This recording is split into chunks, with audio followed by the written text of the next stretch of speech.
कोई रमदान है कोई पुनमना मुस्लिम पुनमते खांगे कोई यामनो सेंगलबा था चाही अमदा कोई था तरागा निथोइनी था तराइनथोइसिदा ख्वाइदगी अदुम्बा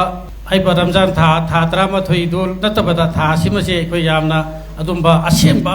थानी हाइना कोई लौनरिबनी हाइरिबा रमजान की था असिबु कोई नुमित था उबा मतमदा कोई रुजा हेनबा हवी था उबा मतमदा कोई रुजा तोई कोई ईदुल फितर है कोई पांगथोई तांग फेब्रुआरी की तांग 35 हौरगा 38 हेलक्कीबा कोई मुस्लिम की ख्वाइदगी कोई सेंगलबा कोई रमजान मुबारक कोई हौरक्कीबनी लोइना ngasi मदुगी कोई सिलक्पा अमदाय हाइतारे सिगी नुमित असिदा कोई मणिपुर प्रदेश कांग्रेस कमिटी MP चिंसिना सिंजलांग जतुना पांगथोकलिबा कोई इफ्तार की थोरम बसिगी ngasi मयाई तंगबंदा लेंसन बिरिबा कोई पुनमंगना इकाई खुमनजरिबा हानगी फॉर्मर चीफ मिनिस्टर फॉर्मर सेल्फी लीडर हौजी हौजिकना मणिपुर प्रदेश कांग्रेस कमिटी की प्रेसिडेंट ओइरिबा मिंग होना हंगचरबदा श्री वक्रम इबो बिबो आम मकती इकाई खुमनबा उचरी लोइदना asi कोई थोरम बसिबु यावबा लाकबिरिबा कोई ऑनरेबल MLA मिंग होना हंगचरबदा श्री सूरज कुमार ओक्रम कोई खांगबोक एसिबुसु इकाई खुमनबा उचरी अदुगा आइगी यामबा हाना कोई मिनिस्टर ओइरमबा याम तमो जयंता कैसामथोंग AC याम तमो रतन मयांगफल AC यामबा तमो लोकेन कोई सवाबल AC लोइदना हायना मोइरांग AC तगी कोई MLA वना कबीरमबा रिटायर IS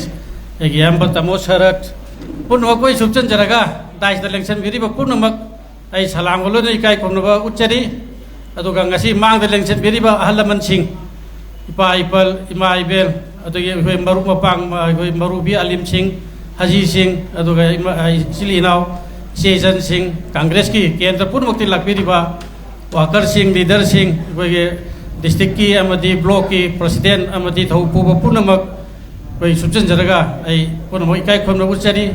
कोई रमदान है कोई पुनमना मुस्लिम पुनमते खांगे कोई यामनो सेंगलबा था चाही अमदा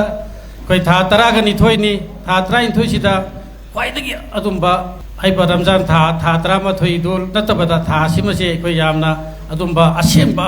थानी हाइना कोई लौनरिबनी हाइरिबा रमजान की था असिबु कोई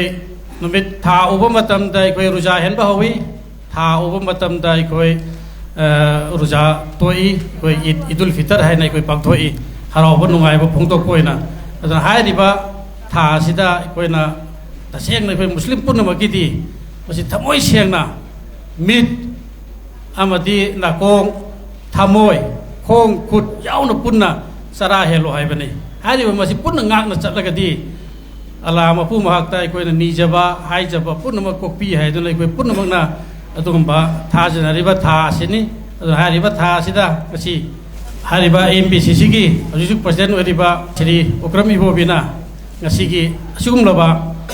कोई इफ्तार पार्टी से तसेंगना महक्ति कोई संगाई फम मजे थौबाले सिदा कोई मुस्लिम पुनमकसु लोइनरपा तिनरपनिना असुम इफ्तार की मगुन से महक्ति अदुम खंगगा लाकपा हारिदि कनागुम्बा रुजा हेलेबा मी अमबु इफ्तार तंगहनबिरबदी मागी चाना थंगनबा इफ्तार तंगहनलबदी रुजा हेलेबा मी अदुगा सवाब चप मानना फंगी हाइबसे अगी यामबदा खंगबिबदगी ngasi इफ्तार पार्टी से छिनजबनी हारिबा इफ्तार पार्टी असी लाइरिबा अखोइगी इफ्तार की अदुकी मतिक छिनबसे मगुल हेली नुमि चुप चरा हेलिबदुगा ngसाइगी अचा अथा खितक पिजरिबा मिसी सवाब चप मानना फंगी हारिनी अदुना इफ्तार की मगुल यामना वांगी अदुना ngasi हारिबा इफ्तार असी कोई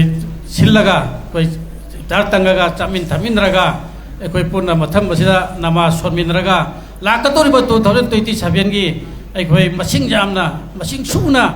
अखोइ कांग्रेस ता अखोइ अमुहना अखोइ भोट कादुना सरकार असी सेम दुआ पुनः तौमिनसी है वफम थमजरगा